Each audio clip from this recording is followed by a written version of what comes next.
right, hello everyone. Welcome to Auve Bunga Bunga, the Global Politics Podcast. At the end of history, it's Wednesday, the 21st of July, and this is episode 200 Redux, or actually the second phase of The World in One Country, in which we debated and discussed or had brilliant contributions on the question: if you were to study the history of only one country from 1900 to today and understand world history, which would you choose?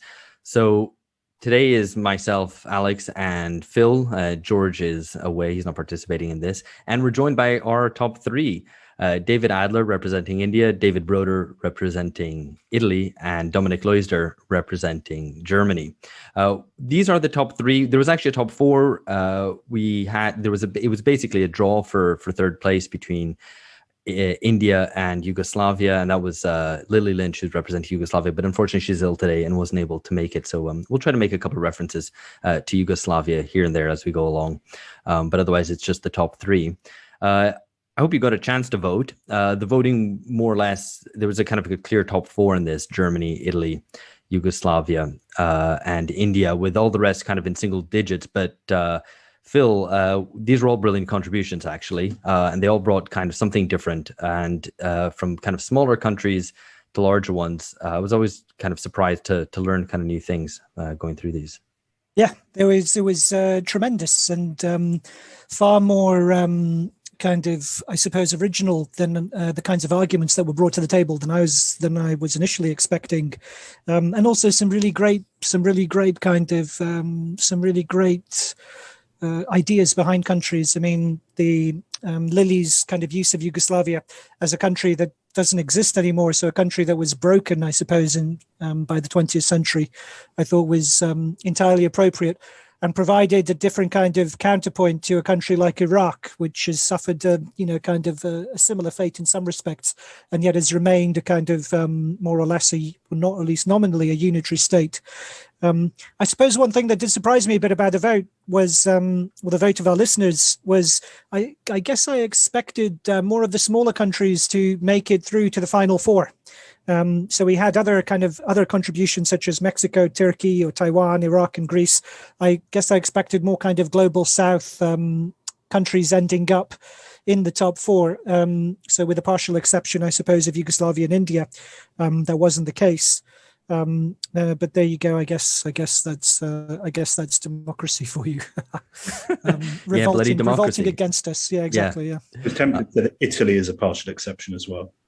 Yeah, I mean, we're going to get into part of the case you made, so we'll get into it. Yeah. We're going to get into all this in just a second. So just to cover how this sort of ran and how it's going to run now.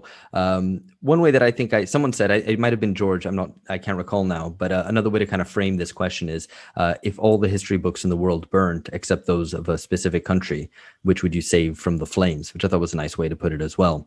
So if you wanted to salvage the history of the 20th and early 21st century, what books would you save? So just to kind of restate what the initial kind of idea was, as well, is that we had set out to exclude certain great powers. We wanted to exclude the USA and Russia, to a certain extent also UK and France, because they probably wouldn't fit, in Japan and China. Germany sort of managed to squeeze in after much lobbying, but we'll leave it to listeners to judge whether that was a wise choice or not.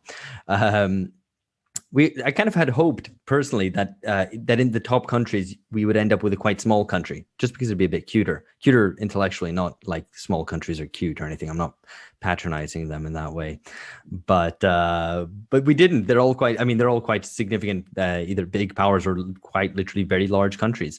So let me just introduce again the top three. So I think, and these are the order, I guess, in which we'll do this, just for reasons of the alphabet. So representing Germany is Dominik Leusder, who's in London. Hi, Dominik. Hey. Representing Italy is David Broder, who's currently in Berlin. Hello. And representing India is David Adler, who's currently in the former Yugoslavia.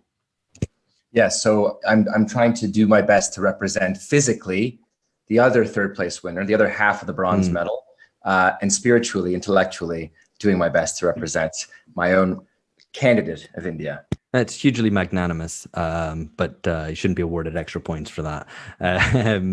All right, so just to summarize, I guess, what these three were, what the main contributions from the two Davids and Dominik were. So Germany highlighted industrial modernization and economic development and put emphasis on the transition from agriculture to industry, also the political contradictions of modernization, and also, finally, modern intellectual development, the development of the research university, which is supposedly Germany's great contribution intellectually. Italy focused on copying more successful countries, and kind of in that way, it exemplifies its role as a periphery within the core. Its Europeanness is an important aspect that David Broder highlighted, which kind of captures Europe's decline overall and its subordination to the United States. Also, its uneven development and the relations of core and periphery within itself.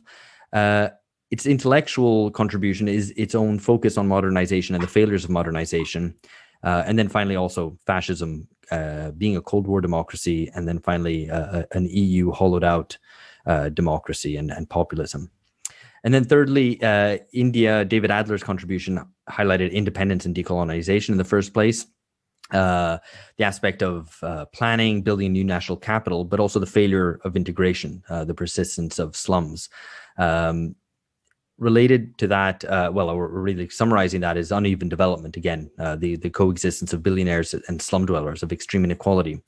And finally, in some sense, the disappointments of post-independence life and the growth of bureaucracy.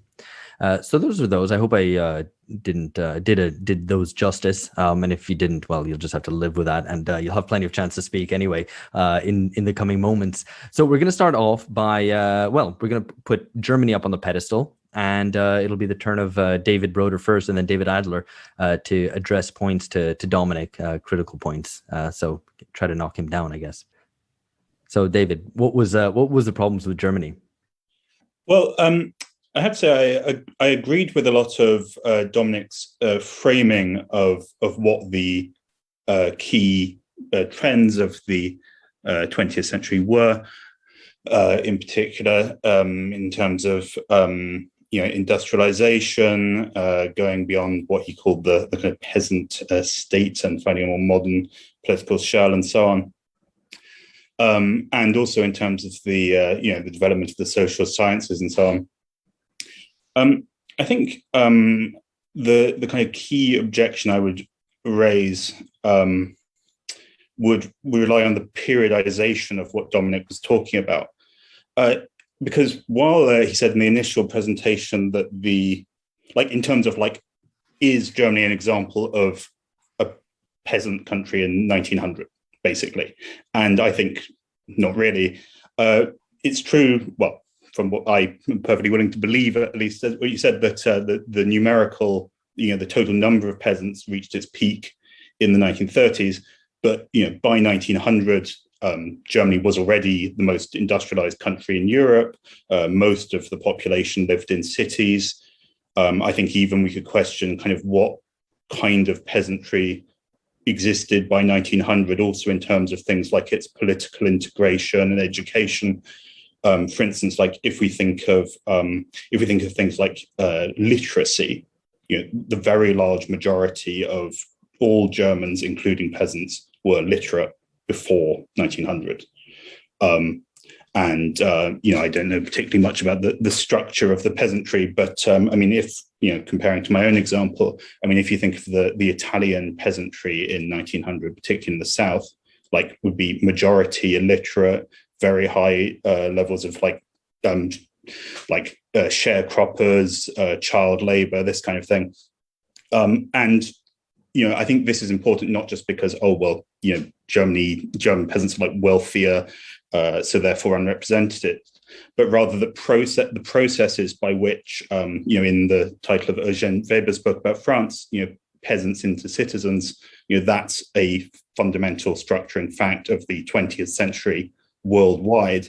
And I think that in the German case, there was already various, very limited, admittedly, and a kind of low inclusion democracy, but already by 1900, I think most of Germany had, some form or another of universal suffrage, And the other point I'd briefly make about periodization is I kind of think like if we were talking about the 20th century and we were having this discussion in 2000, then maybe the German case might be a bit more plausible in terms of modernization through violent shocks, then eventually arriving at a sort of slightly kind of post-national identity, the European project, and so on. But I think that that Germany hasn't really suffered the kind of decline, the political collapse of other European countries in the last couple of decades. I think that's also an important part of the picture. All right, very good. David Adler, your critical comments about Germany. I mean, I feel a bit bad because I think this is going to be, such a walk in the park to take to task these two European countries and the obscene Eurocentrism of their accounts of the period 1900 to 2020. And so I think to make that case, looking at Dom's account of Germany, this kind of ludicrous candidate, the best that he can offer is that Germany was an innovator, that there was innovation, but not representation of the period under review. So the things he's talking about are things that Germany, designed, modeled, gave to the world, whether it's research centers or this mode of industrial production, but it's not representative of the world in terms of its experience of how those contributions, how those innovations then were transmitted and diffused through the world, which were much more complex. And so fundamentally I agree with David's approach that even if you focus on those innovations, even if you do take seriously the idea that, okay, where these things began is crucial to understand their later development and transmission diffusion around the world in that period, we're still only talking about less than half of the period under review. And I would make the case that Germany, if you look at the latter half of the 20th century, is an exceptional experience. The way that Germany lived through this Cold War and the reunification, the exceptional experience it had of sustaining low wages but decent growth, exporting its underdevelopment to countries like Italy, where that's under review. The ways in which that experience in the second half of the 20th century, and certainly the 21st, is so exceptional and continues to be so exceptional, I think makes it really hard for me to believe that Germany is a credible representation of the period under review. I mean, I don't want to take cheap shots, but just thinking about population-wise and the ways in which the experience of most of the people in the world under this period from 1900 to 2020 in the global South, as David is saying, is a much later development of a much more kind of shot through with all these contradictions. It's the brunt of these empires that are emerging and diffusing out from Europe, where two of these candidates are being offered. So I think that we have to distinguish clearly between countries that have had a profound impact on the world. You mentioned this question: which book do you save? And it's sort of which book do you save to understand what transformed the world in that period, or which book do you save to understand what the experience of most people in the world was under this period? Right, that gave the fullest expression of all the colors of the developmental experience, of the full range of regime types. From socialism to kind of wretched neoliberal capitalism to experiments in social capital regulated markets, that's really, I think, where the German case really falls apart. And so making that distinction, I think, and I'll put this back to you, Dom, I mean, how do we make that distinction between innovation and representation when we think about this vast period under review? All right, over to you, Dominik. I mean, it gets two lines of attack there. One is that Germany didn't really have that kind of quintessential experience of turning peasants into citizens, that it was already quite developed by the turn of the 20th century. And then secondly, that Germany was much of a leader economically and also an innovator, and that is not representative of the history for most peoples in the 20th and 21st century. So Dominik. I'll try to address them both at the same time, although David Broder's was really the more meatier argument, I have to say. The point is not necessarily that Germany was, that backward a state at the time. The point is that it was an unevenly and incompletely developing country. And that kind of problem, the problem of partial modernization and the crisis of partial modernization, not only caused the events afterwards, but prefigured it in many ways. I think that also solves the issue that David addresses, that Germany isn't quite like India or other developing countries. They go through the same thing that Germany went through in the start of the 20th century. In other words, you have this huge surge of modernization, urbanization and industrialization, and agricultural masses flocking to urban centers with the promise of mass democracy and economic growth and social mobility. But really what's happening is an entrenchment of agricultural property rights on the one hand, and a consolidation of the bourgeois revolution. I think that's why Charlie Meyer famously referred to the 1920s as sort of the global thermidor, in other words. So there was this pattern of a great promise of developments being betrayed by simple new forms of repression, in other words. I think that's very much the failed hopes of development in large parts of the global south as well. As for some of the things that David Broder brought up, I mean, it's an empirical question of whether how large Germany's peasant population was at the time. But as I say, it's really more about Germany being this prototypical and uneven hybrid system, so to say. And the other thing is, look, I like the analogy of which books would you save. Another way of putting it is, how would you explain the 20th century to an extraterrestrial? I think if you used it through, if you started with India, if you use India as the prototypical example of a 20th century state, the alien just end up terribly confused, I think. I'm going to save some of this for my rebuttal of David later, but all the things that India isn't totally unique in, as I said, is prefigured by the modernization elsewhere.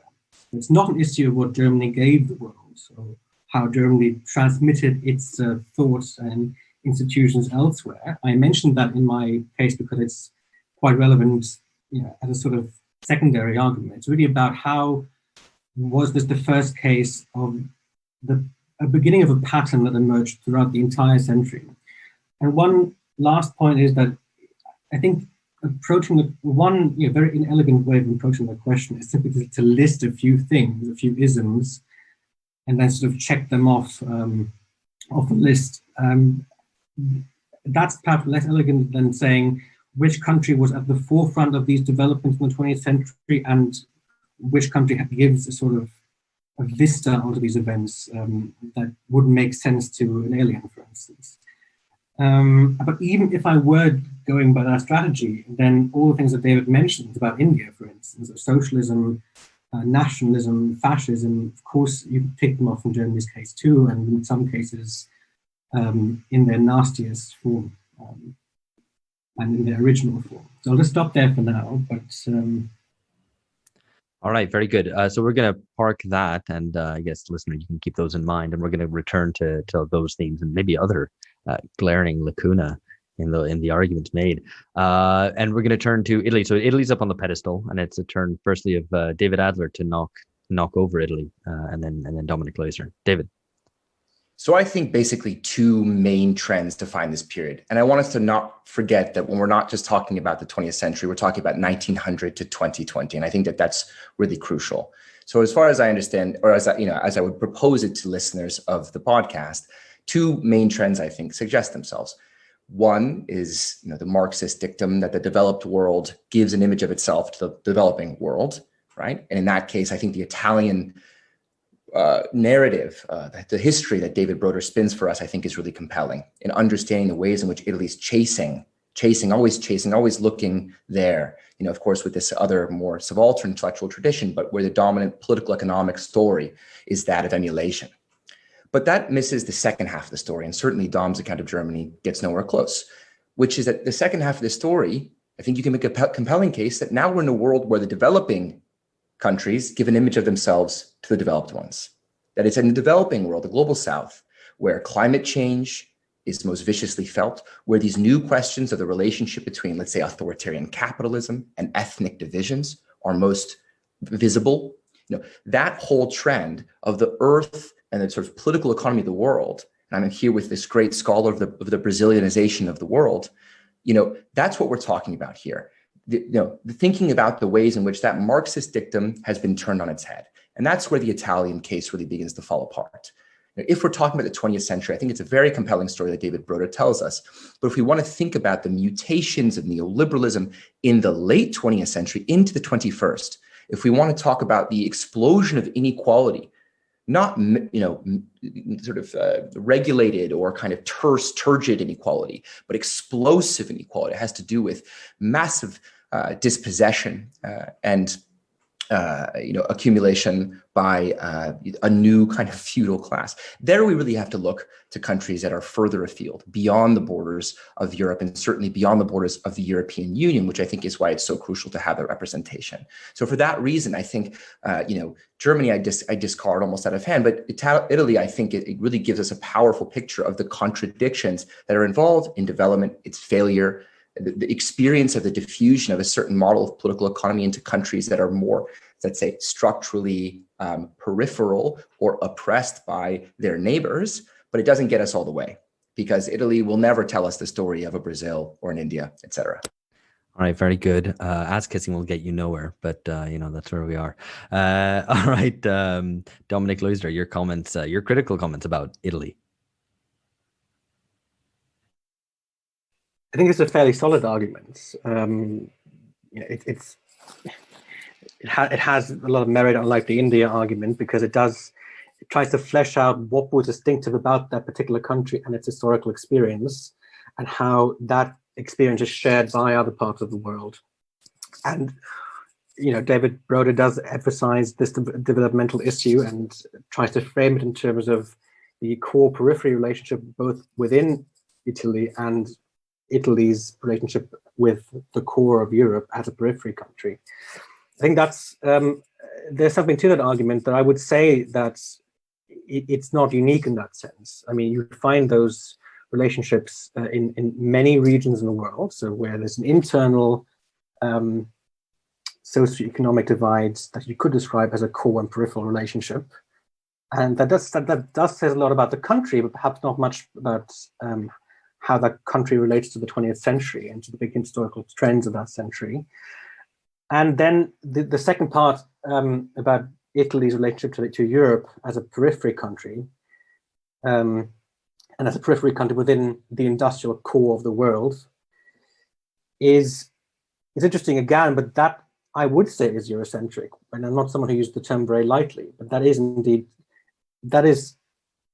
a very unique, that's a very interesting experience for Italy, but it's not salient to other parts of the world. And my point is that if you look at what happens in the global South after the Second World War, you see the emergence of modern states and wars fought over controls of that state, and then social, economic, and military conflict arising over the process of development in very abstract and simple terms. And then you have these big social diseases of nationalism and fascism that's crop up here and there. And all of those things, again, in abstract form, occur in Central Europe, I think, in the beginning of the 20th century. Though Italy has some of those aspects too, I would say. The emergence of fascism is one thing that David also speaks about. So on the whole, I think it is a powerful argument, but I would say that the things that David Broder stresses are not necessarily unique to Italy, and therefore it doesn't make for a unique and sort of emblematic case study. All right, very good. So yeah, that's basically the developing world is now in the vanguard, and that's why Italy isn't a good choice. And the other reason is that the internal core periphery relations are also not unique to Italy and probably stronger elsewhere. David Broder, go ahead. Well, I'm glad that I was not caught in the crossfire of personal beef, and indeed each of you were very kind. But yeah, I mean, I'll start with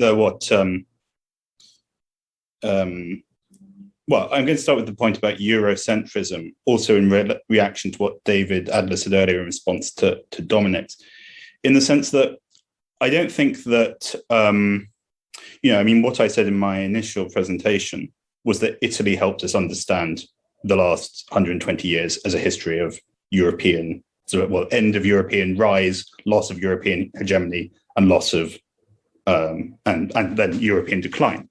And I think that simply is a structuring fact of the last century of history and can't be overlooked or ignored.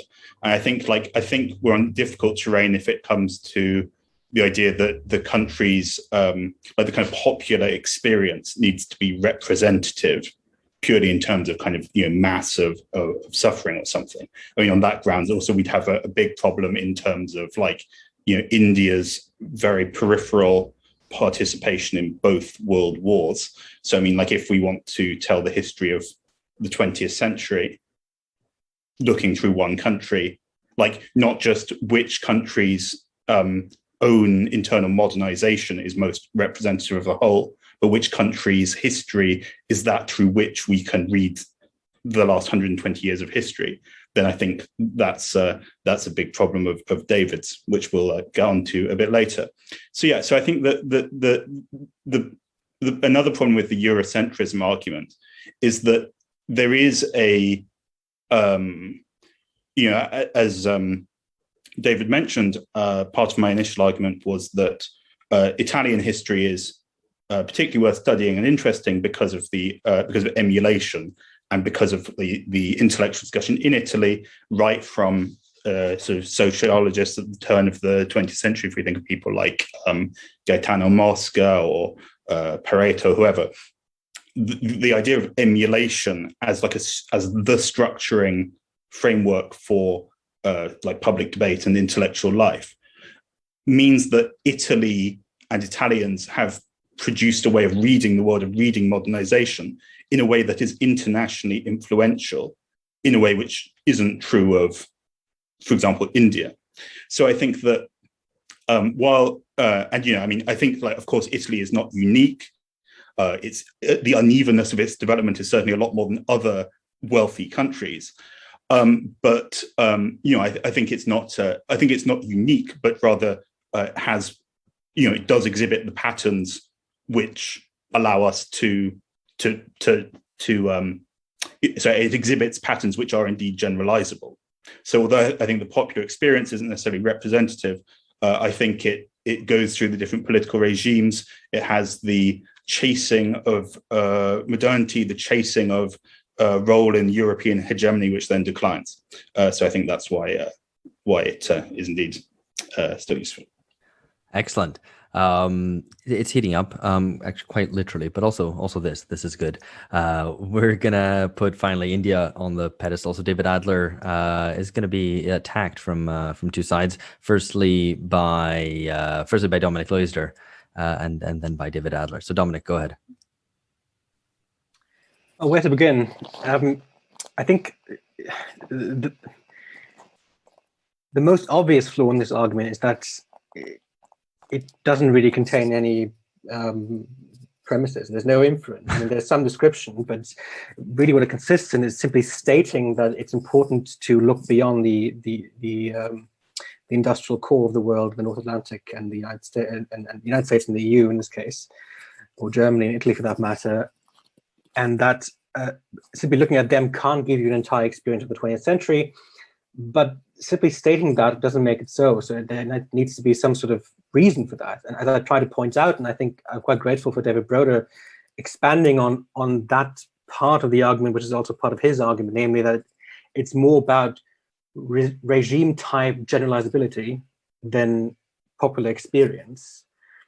So the content of the politics and popular experience isn't as important as the kind of big macro political historical trends and regime type trends and transitions that countries have gone through and have suffered through sequentially throughout the century. And those are really important. So I think even if there was an argument that, and again, there isn't any, that would make use of that extreme difference in popular experience, India being a colonial country, a colony that has to fight for its freedom, then undergoes its very, very unique nation building process, which again is extraordinarily bizarre and unique. And I think there's no historical corollary here.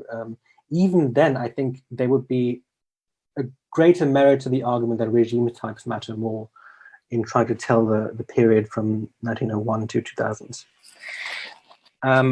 Yes, and I would say that, again, to the extent that he does touch upon these regime type issues and on the issues of urbanization and the failed promises of modernization and partial and uneven development, again, they are prefigured elsewhere. And India is going through what other countries are going through at the same time. So he has to make the case that India's experience with precisely that kind of transition is unique and somehow more representative than, let's say, Korea's experience or Taiwan's experience or Southeast Asia's experience of that particular type of transition. And I think, I'm not sure whether I can make that case, but it's not made here, so we can't really address it.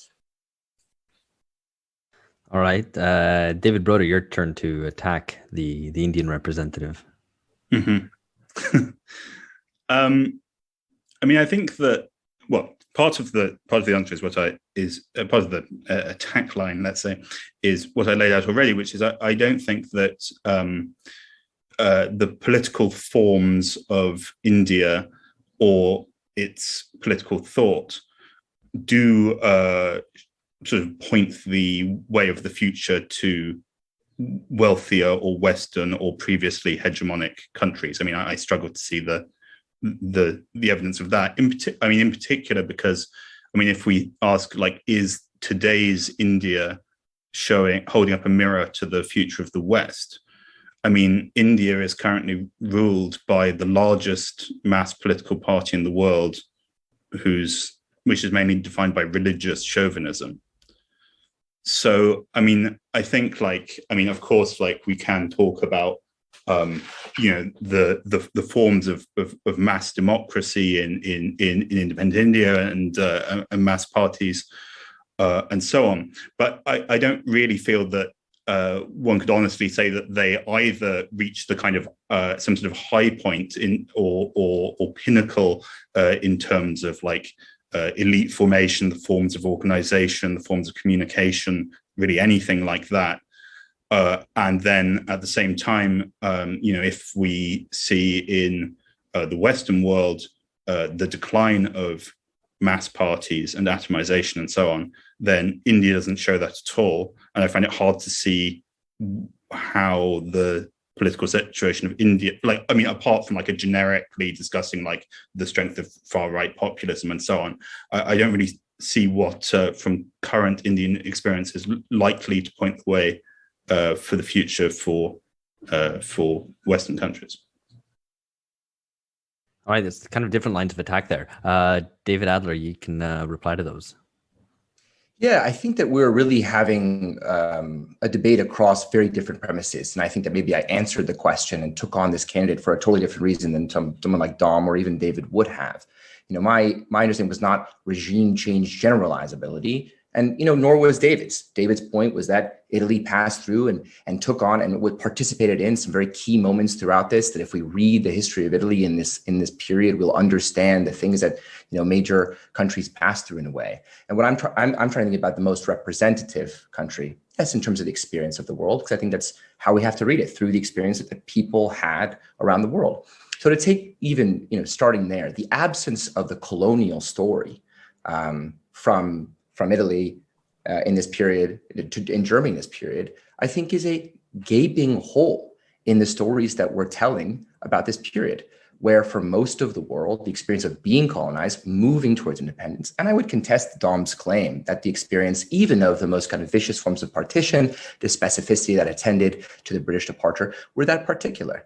If we think about what happened in the decline of all of these empires and the ways in which the infrastructure that they left bore some marks of a kind of progressive colonial administration, other marks of the kind of traumas of disintegration that attended to the liberation process. These things are an experience that is so general across most of the world.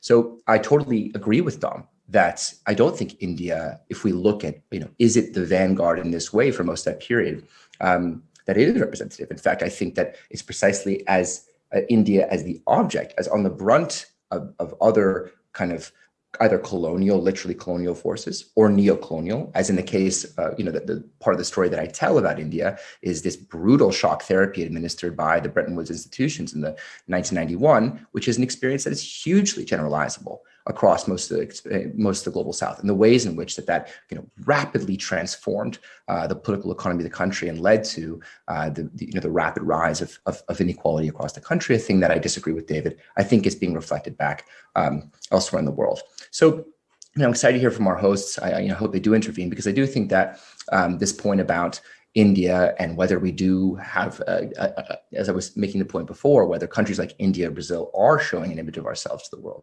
I mean, David, I don't know how you can possibly say, oh yeah, this generic right-wing populism thing, just kind of throw that under the rug. That's a huge, major transformation that's happening in the ways in which capitalism is governed, the ways in which it's justified, legitimated. And I think for those reasons, someone like Narendra Modi doesn't at all feel specific to me, but feels like a forerunner in a certain type of, let's say, authoritarian capitalism, or ethnically motivated mass party in the resurgence of the RSS in India.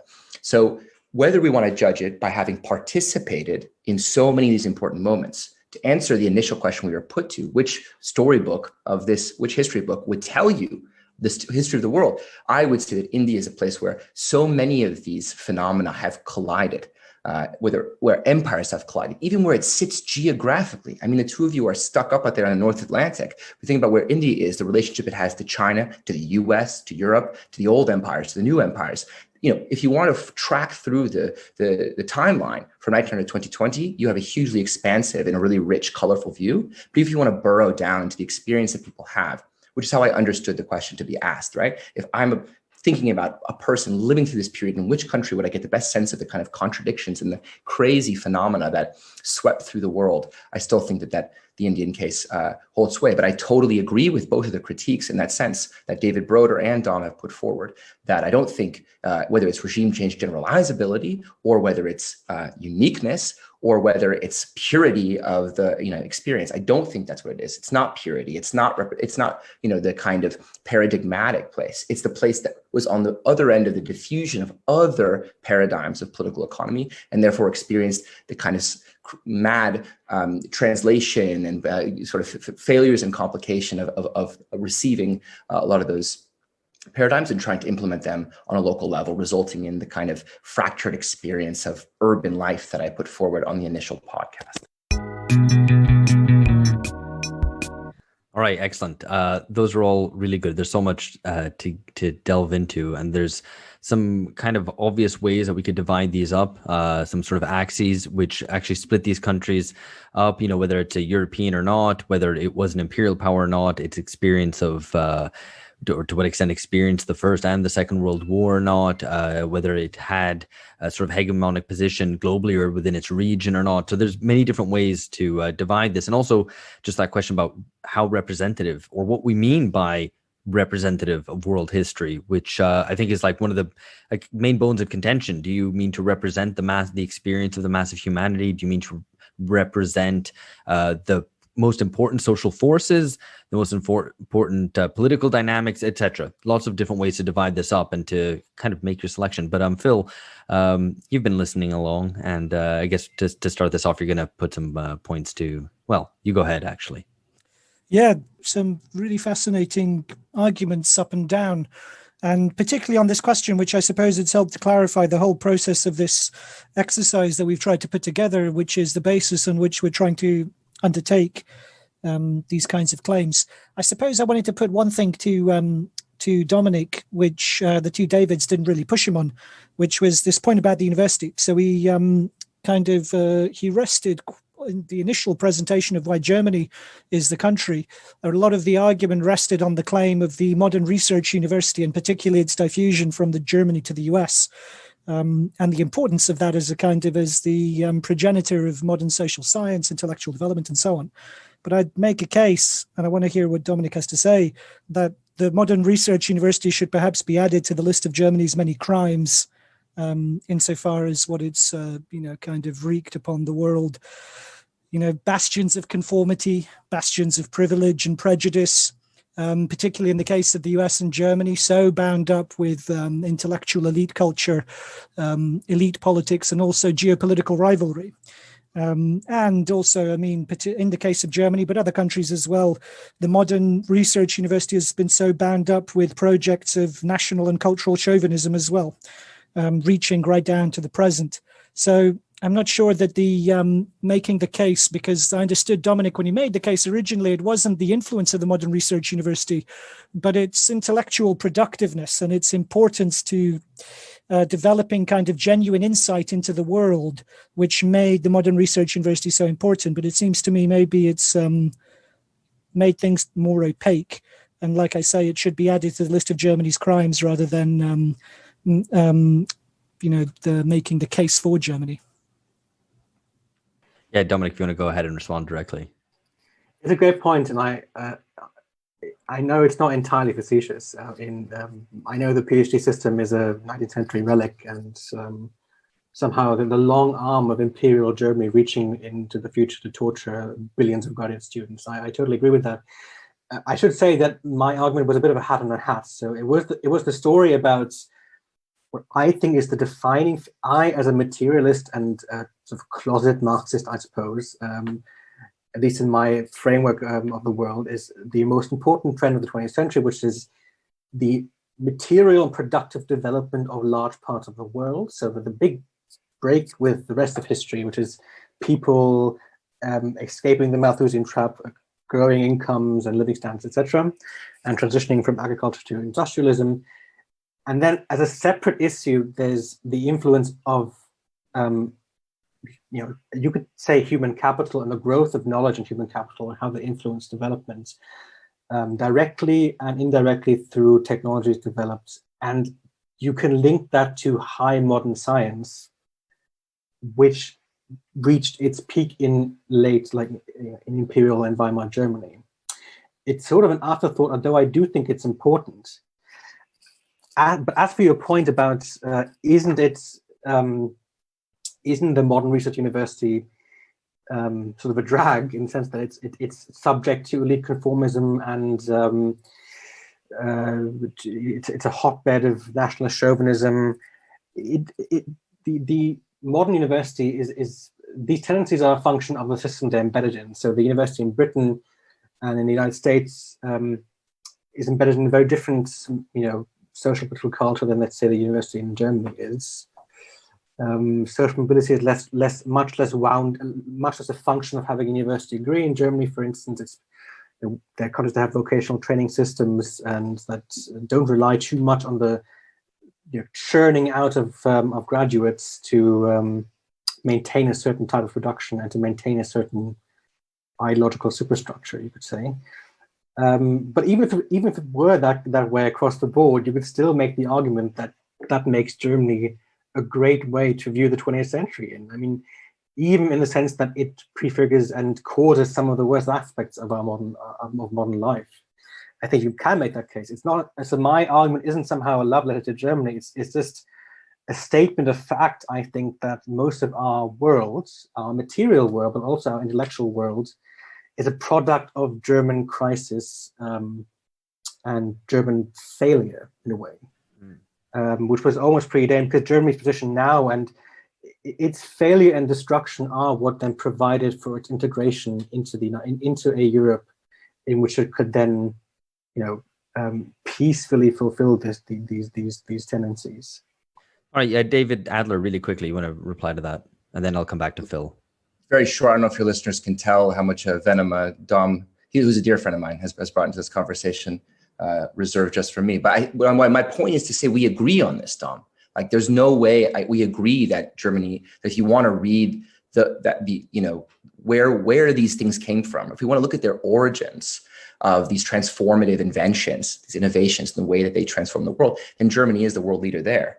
But my point is to make sense of this period. It's less important to look at where it began, who invented the steam engine, and much more important to look at how it diffused through the world, how it was implemented, copied, transcribed, translated into contexts further afield, away from that place. And that's going to give us, I think, a much richer account of what I know we don't want to talk about the experiences, but I think the point is we're arriving at a clear sense of kind of two different ways of answering this question. I don't think that we disagree. I just think that it's much more interesting. It would be much more interesting. The story that I will tell my children when I give them a book, that wasn't the prompt, was it? That I would give an alien to understand is not, who started it, which fucking dude with a neck beard and a hat invented, sat in Vienna and wrote a book. It would be, how did most people in the world understand that innovation and either try to replicate, rebel against, or transform in some process that yielded, I think, the world as we know it.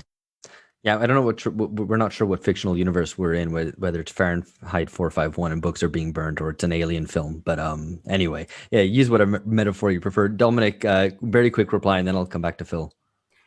Yes, I mean, David is very good at flipping back and forth between different kinds of, argumentative modes. So on the one hand, he's trying to say that no, it's the experience that matters and how this was metabolized by the rest of the world, which is orthogonal to my argument that Germany just prefigures all these trends, in addition to actually causing them. But the point is about how it prefigures them. And then he says, well, India has these generalizable trends that you find everywhere else, the partition, et cetera, In that sense, it wouldn't be emblematic if you can generalize all these trends. If they're happening elsewhere, you still have to make the case why India is a good example, is the best example of doing so.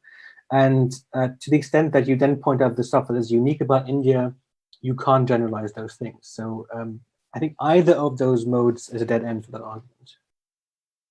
Phil, did you want to come back with something, or I'll just maybe raise something really quickly, which maybe firstly David Broder can reply to. Though this might be a bit softball, but there's a. No, I suppose.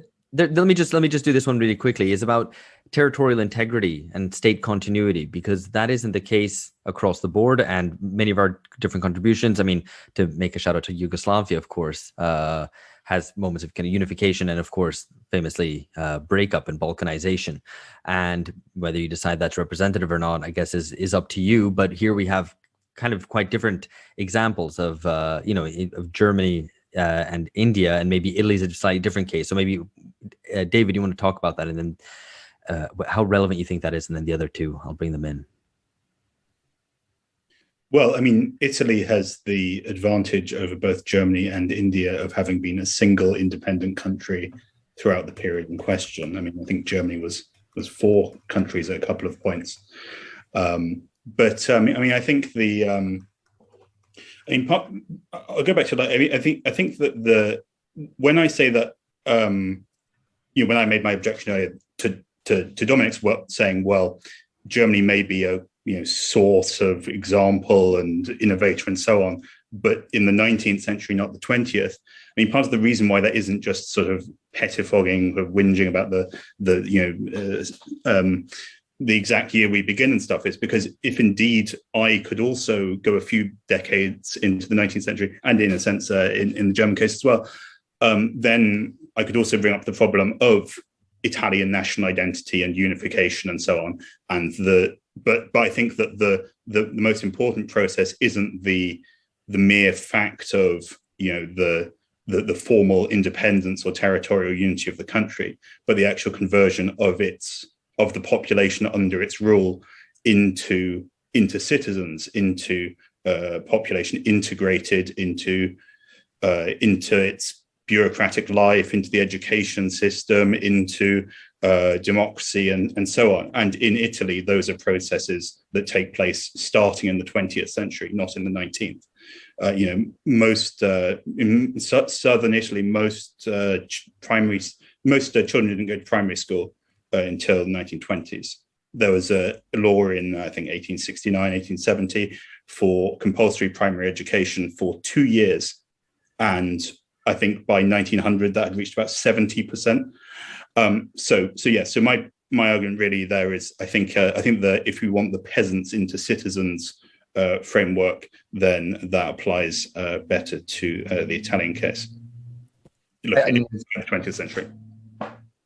Yeah, I mean, there's no doubt that that's the case. I think that if you look at, I completely agree with that, David, which was why I think I do feel a bit, given it's just the three of us, of kind of bearing the burden of representing, let's say, global South countries in general.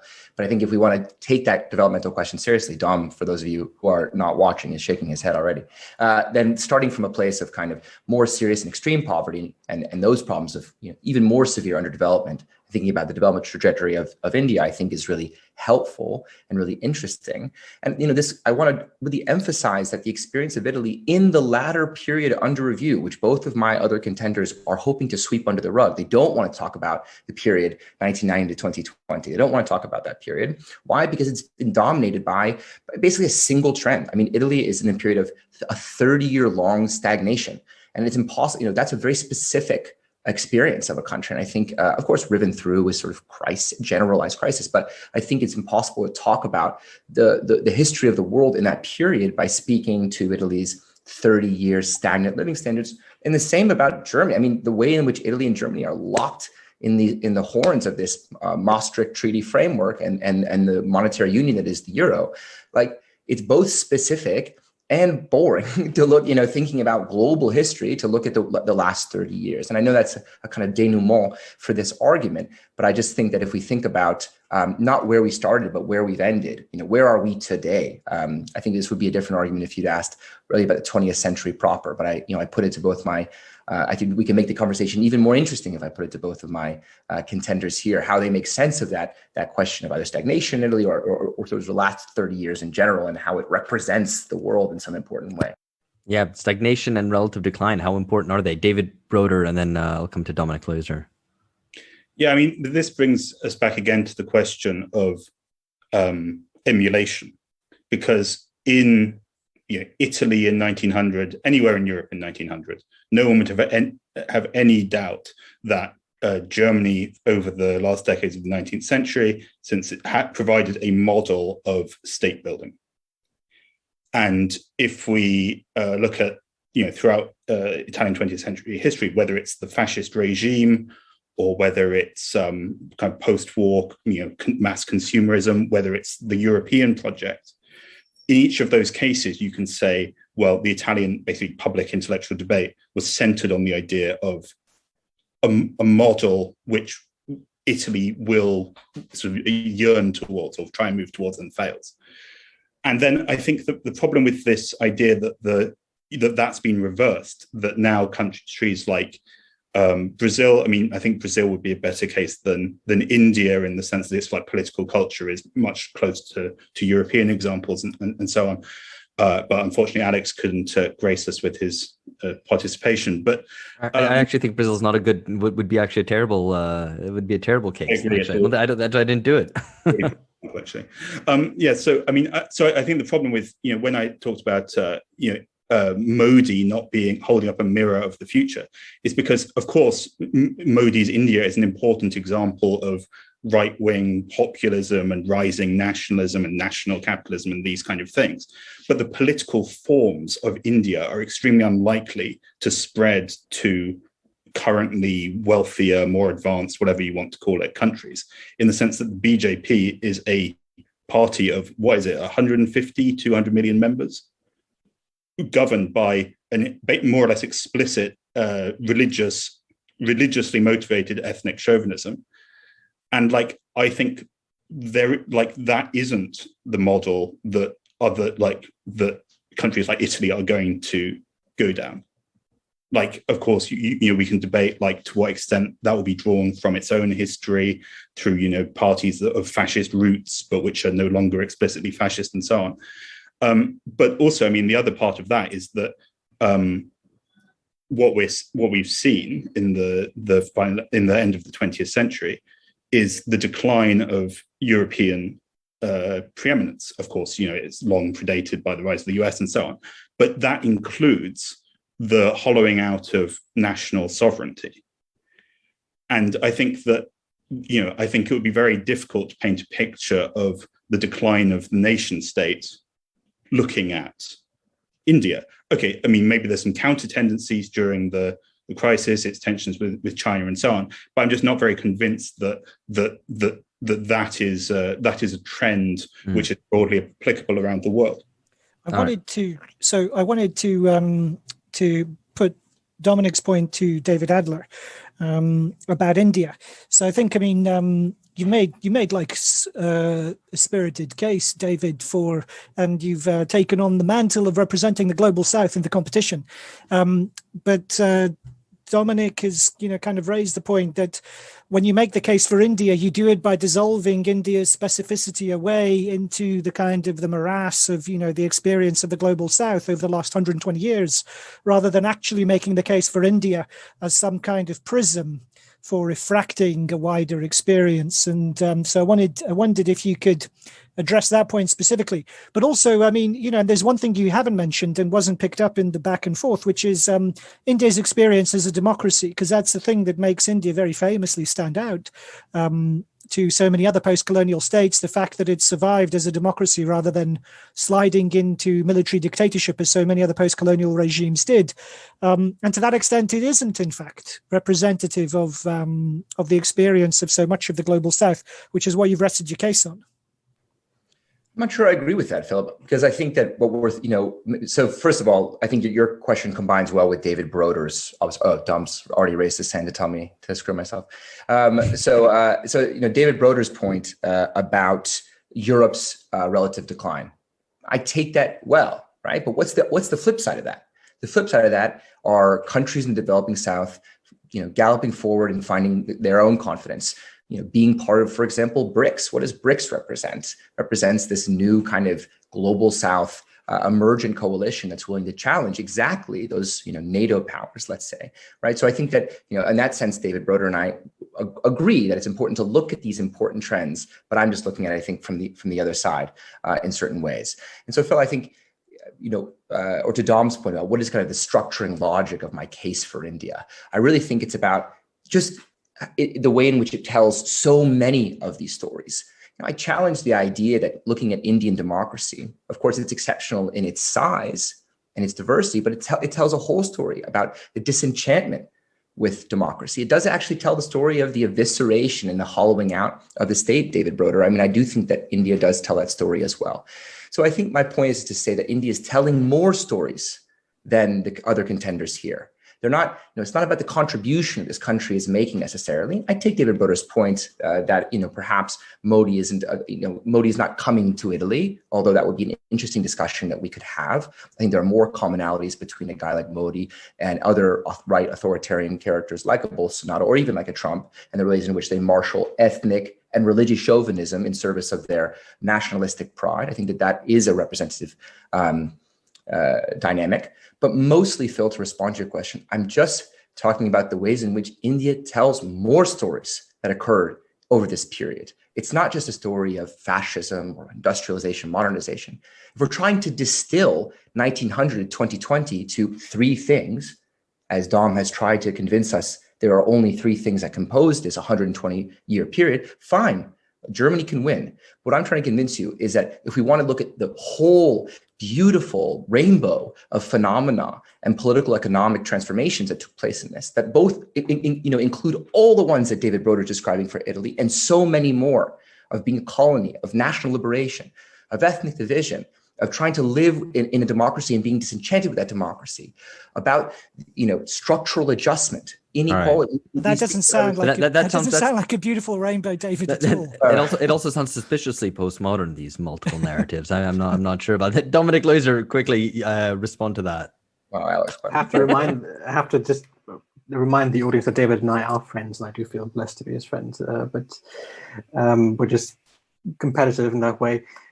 I actually wanted to address David Broder's point about, first of all, about the whole timeline issue. Yes, of course, if you go back further into the 9th century, it becomes a bit difficult conceptually. But I do think that the point is that high modernity finds its peak in the first decades of the 20th century, and those are the relevant ones. As to his point about relative backwardness, I think that's key, because I think that's a good rebuttal, because then he says, why then not Italy, or let's say even Spain or Portugal, which had an even larger gulf between very backward peasant populations and industrial urban centers, and which carried those highly divided societies even further into the century. That's true, but the point is not that is not Germany's relative backwardness relative to other countries. It's how large the contradictions were internally. In other words, if I could show my entire argument, if I could condense to a picture, it would be horses drawing, like pulling a gun, essentially, a very modern piece of artillery that was built in the Second World War. So here you have something that presents so the epitome of European civilization in a sort of morbid way, because it's meant for killing people, but it's also a technological achievement that's drawn by horses, because it so happens that Germany didn't have the industrial capacity to actually produce enough motorized units. And when they arrived at Dunkirk, they found themselves astonished that the Brits had used their trucks to build pontoons. They had never seen so many trucks, in other words. And this continues to the end of the war. That's why they lose the war. It's that very particular set of circumstances where you have extremely partial modernization. It's the epitome of that process, which, as I said, happens elsewhere throughout the entire century.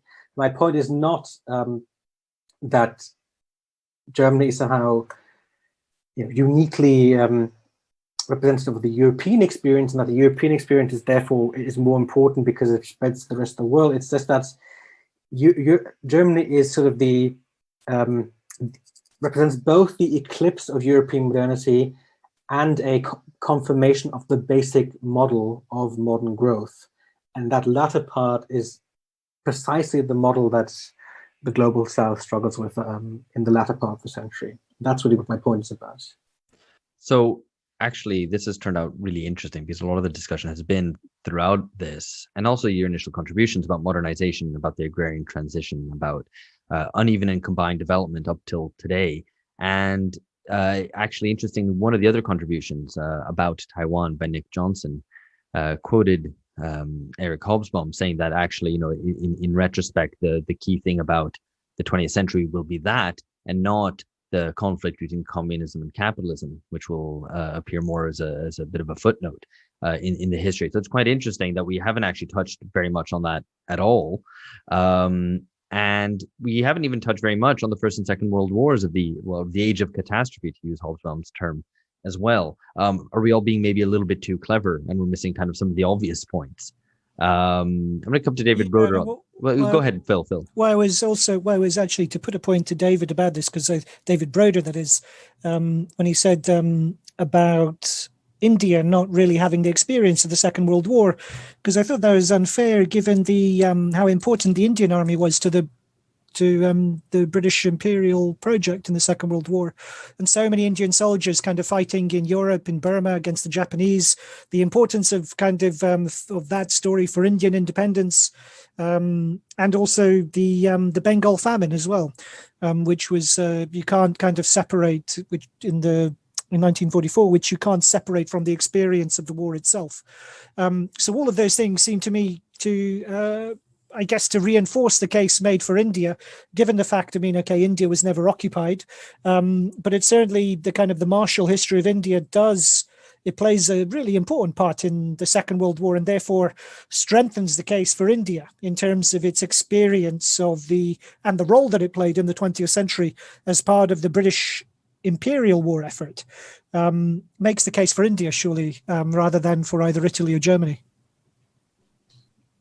Well, I should emphasize that again, as you mentioned, the Indian troops, and also, of course, the Bengal famine. I'm not saying that India was unaffected by World War II, and in fact, the Bengal famine alone would count for a greater amount of human suffering than anything that went on in Italy, even during the defeat. But I think that even so, I don't think that the Indian experience of World War II is very representative of the overall importance of World War II in terms of its effects on the societies involved, principally because World War II, and to a lesser extent World War I, are mainly remarkable in terms of total mobilization.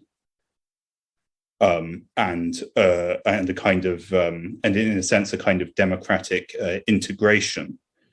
Whereas India obviously India's participation in World War II can be seen as helping pave the way for well, I mean, that's a very euphemistic way of putting it, but obviously there was a connection between India's participation on the British side in World War II and the independence that came a few years later. However, that's very unrepresentative of the colonial world in general. So, I mean, and I think that's basically my point. I mean, yeah. David Adler. No, I'm walking now into the POMO trap that Alex has set for me. But I just want to emphasize this point that when I think about, I'm lucky to be in a runoff with Italy and Germany, where these narratives about World War II are indeed so ossified and don't permit so much complexity.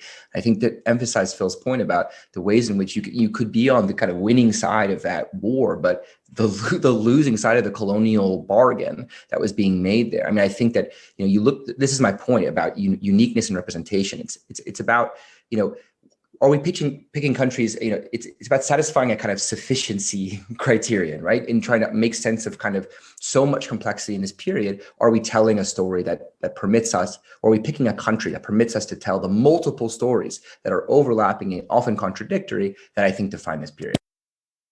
David Broder, really briefly, and then Dominik Leusder, and then we're going to close this off with a final round of answers to one question. But the point isn't to just also represent the suffering, the forgotten losers in history, and so on. The point is that India's independence at the end of World War II is unrepresentative of the global South and of the colonial world. Dominik Leusder, really quickly. Yes, I mean, I would agree with that, first of all. And I would say that this sounds to me like sort of the typical graduate student who says, I'd like to respond to these ossified narratives by overcomplicating and problematizing something. I'm not going to tell you how I will overcomplicate it, but I think that overcomplication is a virtue instead of clarification. So what you would have to do is to look at the extremely complex experience of the 20th century and find the most efficient answer. So the thing that can explain most of the complexity with the least amount of effort. And I think taking the most complicated, strange country of one part of the world to explain all of it is probably self-defeating. All right. That was all very interesting.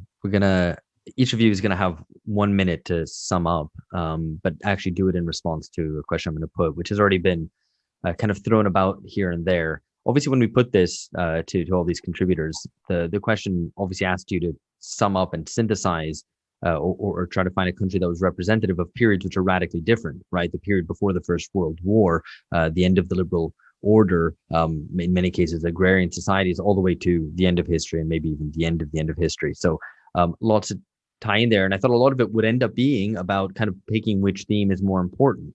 But more than just that, I think it ends up being an argument about what you really mean by representative.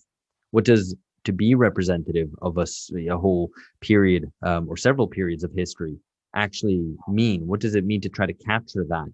Does it mean to capture the experience of a larger mass of people, of the leading social forces, of major intellectual developments? What is it? So 1 minute, we'll go in, I guess, reverse alphabetical order of the countries that you're representing, which sounds complicated, but there's only 3 of you. So we'll know what's going on. It will be, so we'll just do that to close off before Phil and I will have our kind of judge's moment. The question is to define what the question is we're seeking to answer. Yeah, that sounds really meta, but yeah, basically, what does it mean to be representative and why your country therefore fits that bill? So what aspects are you choosing to sort of highlight, right? Which I think has already been kind of hinted at through the discussion. So finally, so David Adler first, followed by David Broder, and then Dominik Leusder. Yeah, I think throughout this call, this discussion, I've tried to make the case that India is a worthwhile candidate, especially in the context of this runoff, because it's telling the multiple stories that define this period. I take Dom's point about being a, awful 21st century graduate student and just being a splitter. But I think my point's very simple, that if you want to really understand all the different stories and their contradictions and the ways in which they are positioned for the vast majority of humanity at the receiving rather than the kind of driving vanguard of history, I think this is critical. And specifically focusing on the back end, just how far most of the world was in terms of agrarian societies and underdevelopment. And then crucially thinking about the latter period, with both these other contenders have kind of sought to avoid, and thinking about what is the last 30 years? What is happening? What are the transformations that attend to not just the 20th century, but the early 21st? And there, I think, looking to the global south is simply critical. Even if the particular mass party configuration that India has is not perfectly representative, it contains many of the key stories that I think are going to be dominant, that are already dominant, and will continue to dominate this 21st century as we move forward. David Broder on Italy. I think it's illusory to try and find a single country which is representative of the experience of humanity, or to try and back up the case for it in this contest, in terms of the suffering received or the deprivation and so on.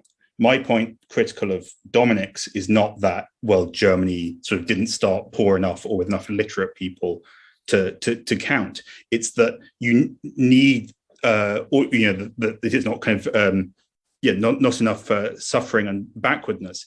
It's that you need that within the story of modernization. And what the Italian case allows us to do is to trace how a overwhelmingly peasant society, although one with extreme internal division and regional splits and so on, developed into one of the very wealthiest industrial powers in the world, and then declined, while also seeing a steep decline in its national sovereignty, in its mass democracy, and so on. And I think that these trends, what David Adler sort of dismissively refers to as 30 years of stagnation. Well, that stagnation matters because that's about the loss of political agency. It's about the loss of state sovereignty. It's about the loss of cohering modernist projects and so on. And I think that you need that is the kind of defining experience of our time, and which makes Italy a more representative example. All right, finally, Dominik Leusder on Germany. Well, I want to echo what David Broder said about this is sort of a pointless intellectual exercise, but an interesting one nonetheless. It's a bit like trying to provide a map of the world and realizing that you can't do a one-to-one map. There has to be a condensation of the world. And I think the right map would also contain something of a warning to the future. In other words, it would point to areas of the map on the map conceptually, in other words, where not to go. In other words, if you see the 20th century as some sort of grand catastrophic failure from which we escaped on the skin of our teeth, then the story of Germany is sort of a cautionary tale. I think that's why it's such a useful example for future generations to make sense of our century and to sort of make sense of how to continue with the progress of human civilization, if you want. All right, that was brilliant the whole way through. I found that really fascinating. Phil, I think you did likewise here, nodding vigorously. He doesn't want to say anything. But rest assured he did. Then thank you, David Broder, David Adler, and Dominik Leusder for being such good sports and actually keeping the bitching actually to too little. Actually, could have had a lot more attacks. We'll do the next one of these for a 300th episode. We'll call it the Bunga Games, and it'll be far more violent than this. Maybe more suited to its subject matter. Actually, guys, thank you so much for participating. Now, Phil and I are going to go off and have our little judges moment to decide. This is obviously we put it out to the people to vote on the select from the top 10. But at the end of the day, we decide this is a sort of managed democracy. We're taking our lead from Russia here, actually, more than or really maybe Bosnia. There was pioneered managed democracy before Putin. The liberal trusteeship since the end of the war there in the 1990s, managed democracy all the way down. So exactly. So this is more of a Bosnia, which unfortunately didn't have representation today. But there we go. I think it's more like Italy. Everyone votes, but it has no influence on the final outcome. European Union. There we go. There's so many models of inspiration for the Bunga dictatorship. All right. Cheers, guys.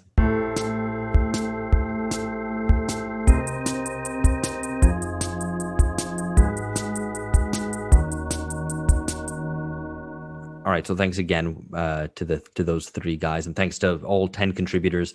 To listeners, if you want to see those again, they're all on YouTube, both the whole video as well as individual videos in a playlist. So if you want to dip back in and kind of remind yourself why, whatever, Taiwan or Turkey might be really representative of the history from 1900 to today, you can find that there. And if you do that, subscribe to our YouTube. We do post all our episodes there. You probably don't listen to them very much on there because there's not very much video content, but we might have more in the future. It'd be helpful to have more subscribers on there too. So do click subscribe on YouTube. So now it's Phil and I to have our judges moment. George is away. He's exempting himself from this. I'm not sure why. He's not taking responsibility for making the choice. Well, exactly. He's washing his hands. That's why, washing his hands. Whereas we're in the position of having to exercise Bunga dictatorship. So we take our lead from the voters, but the final choice is ours. So I mean, do you know who you're going to pick? I mean, we can discuss a little bit in a second, but go. Yeah, I mean, well, I don't know, man. I mean, I suppose I'd have to talk myself through it to make up my mind. So let's do that. Yeah. So I mean, there were things which I thought, kind of maybe telling omissions in some of the cases, that were made across the way. So, for instance, like, it was kind of surprised me, I guess, in a way that Dominik. Well, okay, roll back one. So one big thing was what does it mean for a country to represent the history of humanity for the last 120 years?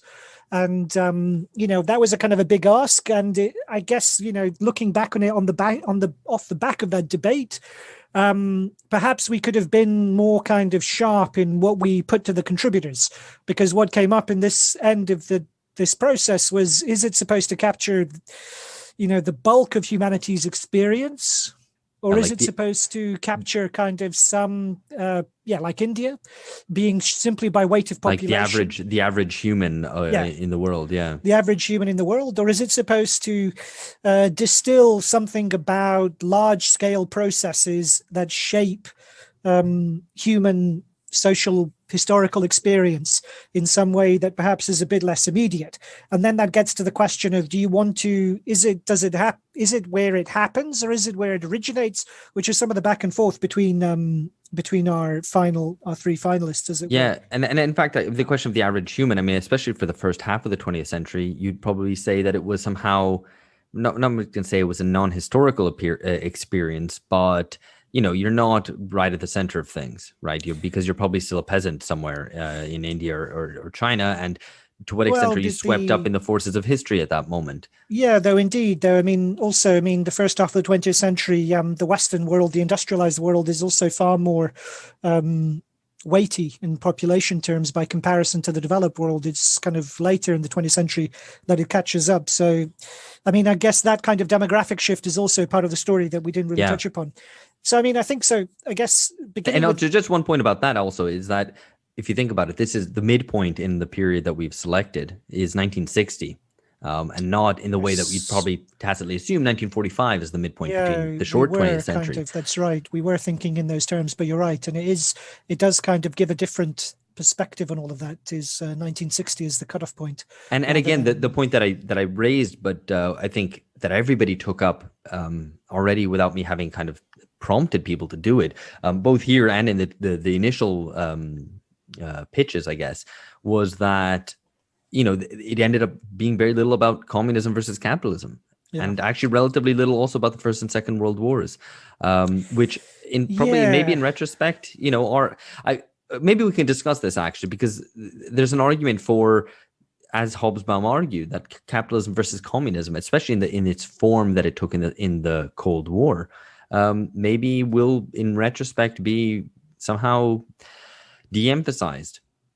Yeah, I mean, I guess it's hard to, only if you squeeze China out of the picture, which we've done by the way in which we've set up this process, right? So, I mean, it's impossible to restrict communism to the short 20th century off the back of the fact that a party styling itself as a communist party has been so important to hauling China into the modern world and is one of the most powerful actors in world politics at the moment. So to that extent, I think, it's that story is, it can't be kind of quite cut that cleanly. But one thing I suppose that which I was surprised that Dominik didn't talk about more, because he could have, was Germany's experience of being occupied, of being kind of territorially divided, so that the ideological divisions of the 20th century were kind of territorially inscribed in the division between East and West Germany. The fact that you had that regime type, the experience both of the kind of authoritarian Eastern Bloc as well as of Cold War liberal democracy. All of that. And indeed, the image that he talked about, which he said if he could summarize his argument in an image, it would be the Wehrmacht using horses to draw cannons. And he tweeted this image as part of the process online, if people want to go take a look. So this was howitzers or artillery units being dragged by horses onto the Eastern Front. But he didn't kind of talk about the Eastern Front or the insanity of Germany's kind of colonial campaigns of conquest, but also ethnic cleansing. I mean, that's such an important part of the story for Germany, that the post-war population of Germany, so much of it is ethnic Germans expelled from Eastern Europe or fleeing in advance of the Red Army, which is, is representative. And indeed, we didn't really discuss population as a whole, population management and fluxes, which is hugely important to the 20th century in a way that it wasn't to preceding periods in history. I mean, it's a major kind of development of for the human race, effectively. And in the 20th century, it was especially violent, of irredentism, ethnic cleansing, population transfers, where, if you can think of Greece and Turkey, the population exchange in the 1920s, and indeed, obviously, of genocide, which you mentioned, I think, Phil, in reference to the Bengal Famine, I guess, and which is not directly, I guess, a genocide, but but the kind of concentrated episode of mass death linked to kind of not only mismanagement but also political decision making on the part of, in this case, the British imperial authorities of the day. And that takes us to India. And so again, I mean, there were points which I thought David Adler could have included, which he didn't, say emergency rule under Indira Gandhi. And that seems to me like, that kind of experience of authoritarianism, of outright dictatorship, that also seems to me a very important part of the Indian story, or indeed the many low-level insurgencies which the Indian army has been involved in, often with tremendous brutality against both native peoples and Maoism. So there's or the Indian-Pakistani wars. So I mean, I know obviously not everything can be included in the story, but it seems to me it's worth drawing attention also to the omissions, because I guess it tells us something about the choices that our presenters made. So at the end, for the end summing up point, David Adler rested the weight of his claim on the idea of the fact that that most of people were on the receiving end of certain kinds of processes. And this is what makes India the prime candidate for being the history of the last 120 years in one country. So the idea of humanity as object rather than as subject of history. And I'm not sure that works I think that doesn't really work, because I'm not sure you can make the case that that Italy and Germany were really in charge of their national destinies. And I mean, I think that is proved by fascism. If anything, is this kind of desperate flailing of a country to kind of fully take charge of its national destiny. But I think this is precisely why we've made the initial exclusions that we did, right? That we didn't include the US, a country which was very much in charge of its destiny throughout the period and in charge of the destiny of many other countries, as well as the UK, as well as France, as well as Germany, as well as Japan to a certain extent. Anyway, so there's a reason we didn't include these countries for any listener who's sitting there and going, well, but you still should have included the US. That's the reason. I mean, I guess the point I'm saying is, though, that David Adler was trying to make the case for India by saying that India was at the receiving end rather than driving them. But I think that doesn't make the case for India as against Italy and Germany. No, but it does weaken the German case, I think, to a certain degree, because German hegemony over Europe, especially at the end of history, and its kind of its intellectual leadership in some ways makes it not quite representative. I think this is a point which David Broder landed, I guess, against Dominik Leusder, which is precisely that for most countries it is emulation, and that's the experience of the period in at hand. Well, what I was going to say was, I suppose that the image of the fascist experience of Italy and Germany, and it's interesting, in fact, that we have the two kind of archetypal fascist states, or two countries which had archetypal fascist states, made it through the voting to the final, and in this instance, I think that experience speaks to the fact that they were not in charge of their destinies, that fascism is this desperate attempt, this flailing kind of hysterical attempt to steer the course of history on the part of the nation in question, and catastrophically failing in both cases. And so it didn't work to make David Adler's point. And so for that reason, I think, for me, overall, I think David Broder clinched it, I think, in making the case for Italy. It seems to me that Italy, in terms of being kind of liminal, to use the really wanky postgraduate expression, because it was a promo expression, that it's kind of that if you have a country that's in that kind of gray zone, it's a peripheral country within the core. And as David Broder says, it takes us right up to the last 30 years experience of the hollowing out of the decline of modernization and the hollowing out of processes of popular participation, of growth, of national cohesion. All of that seems to me to make the case to strengthen the case for Italy, capturing something which is both about the West, which is an important part of the last 120 years, obviously, but also the wider world as well. Yeah, I don't disagree with that. I mean, it's obviously, we should say, not perfect, because it doesn't experience occupation kind of at the end of the Second World War, but not in a sustained colonial fashion. And it doesn't experience decolonization and recent independence. Its whole national moment is in the 19th century. So it's not perfect. And I think probably this experience shows that there is no country which truly is able to capture both the experience of the core and the periphery to be. But like Dominik said, you can't have a one-to-one map, right? I mean, that's not possible. Yeah, absolutely. And you need to choose something. And there may be an element of recency bias in plumping for Italy, maybe, I think, as we seem to be doing, and not just because it's called Alpha Bunga Bunga and all that kind of thing. We have a chapter in the book called Italy, the Country of the Future. That would be a bit of recency bias, because precisely that the period of the end of history after the Second World War is very Italian, I think, in a general sense, and certainly for much of the West. But if the period from 1900 to 2020 at least is in large part European and necessarily Eurocentric, then picking a country within Europe which has often been an emulator and often the object of history, and keenly felt, as David Broder's contribution testified to, that its intellectual production was concerned precisely with its own internal backwardness. In some sense, that does represent world history, or at least, as we said at the beginning, if you burnt books of all the other countries, you'd be able to glean from Italian history this kind of uneven and combined development within itself, and it struggles to overcome that quite cleanly. Yeah. So is that what we're doing? Is that where we've landed? We've talked ourselves into Italy is not only the country of the future, but also the country of the past. I have to say, I really didn't want to end up on Italy just because it felt too on brand and too obvious.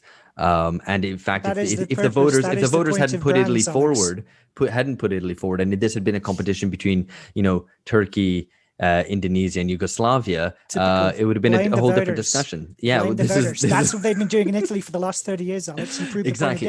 That's a good point to end on then. We're blaming the voters. Thank you once again to all the contributors. It's been really brilliant. I hope that this is useful to people also. It's obviously was a little bit academic, maybe, but, ultimately, it's maybe a useful resource in the future to dip back into, to reflect on what this history has been, and also maybe foreshadow what's coming next, which is what we like to do here on Alpha Bunga Bunga. Thank you very much all for listening, and that's it from us for now. Catch you later. Bye-bye.